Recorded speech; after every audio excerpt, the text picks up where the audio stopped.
দখল দূষণ আর জলাবদ্ধতায় একে একে হারিয়ে গেছে বরিশালের ২৯টি ঐতিহ্যবাহী খাল। এই সব খালকে পুরনো রূপে ফেরাতে নতুন করে উদ্যোগ নিয়েছে পানি উন্নয়ন বোর্ড ও সিটি কর্পোরেশন।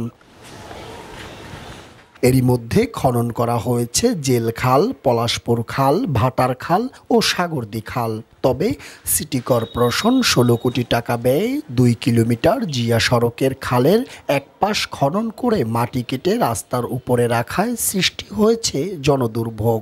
খাল কাটার নামে এটা কি করছে বুঝতে পারতেছি না। মাটি উঠে রাখছে, এখানে বৃষ্টি পড়তেছে আবার খালে চলে যাচ্ছে। মাটির কারণে আমাদের রিক্সা, গাড়ি, হুন্ডা চলাচল করতে পারছে না, অহরহ দুর্ঘটনা ঘটতেছে। টানা বৃষ্টিতে সড়কের পাশে থাকা মাটি পড়ে আবার ভরাট হচ্ছে খালগুলো, আর কাদামাটিতে চলাচলে চরম দুর্ভোগ পোহাতে হয় শিক্ষার্থী সহ পথচারী ও এলাকাবাসীর। রাস্তায় এতটা কাদা হয়ে যাচ্ছে যে আমরা হাঁটতে পারতেছি না। দ্যাটস অনেক সময় আমাদেরকে অতিরিক্ত রিক্সা ভাড়া দিয়েও আসতে হয়। কিন্তু মাটিটা এইখানে রাখা হয়েছে, তার জন্য আরো জনগণের অসুবিধা বেশি হয়েছে। খাল পাড়ের সড়ক উন্নয়নের জন্য মাটি রেখে দেওয়ার কথা বলেন ওয়ার্ড কাউন্সিলর। এই মাটিটা আসলে তো আমরা যে ঠিকাদার খাল কেটেছেন উনি নিয়ে যেতে চেয়েছিল, কিন্তু আমাদের সিটি কোম্পানি ইঞ্জিনিয়ার এবং আমরা মিললে রাস্তা সোল্ডার করার জন্য মাটিটা আমরা রেখে দিয়েছি। এখন তো আসলে বর্ষাকাল, এগুলো ইচ্ছা করলেই অপসারণ করা সম্ভব না।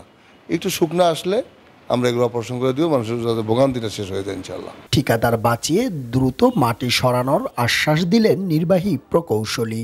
মাটি সরানোর বিষয়ে আমাদের পানি উন্নয়ন বোর্ড এবং আমার যে ঠিকাদার তাদের কোনো দুর্বলতা ছিল না। তারা এটাকে আমরা শুধুমাত্র তাদের রিকোয়েস্টে, এখানে স্থানীয় কাউন্সিলর এবং সিটি কর্পোরেশনের কর্মকর্তার রিকোয়েস্টে আমরা এগুলো রাখছি। শত কোটি টাকা ব্যয়ে খনন করা এই খালের মাটিগুলো আবার খালের পাশে রাখায় সামান্য বৃষ্টিতে এভাবেই ভরাট হয় এই খালগুলো, যা উন্নয়নের নামে বানানো হচ্ছে জনগণকে বোকা। পারভেজ রাসেল, মাই টিভি, বরিশাল।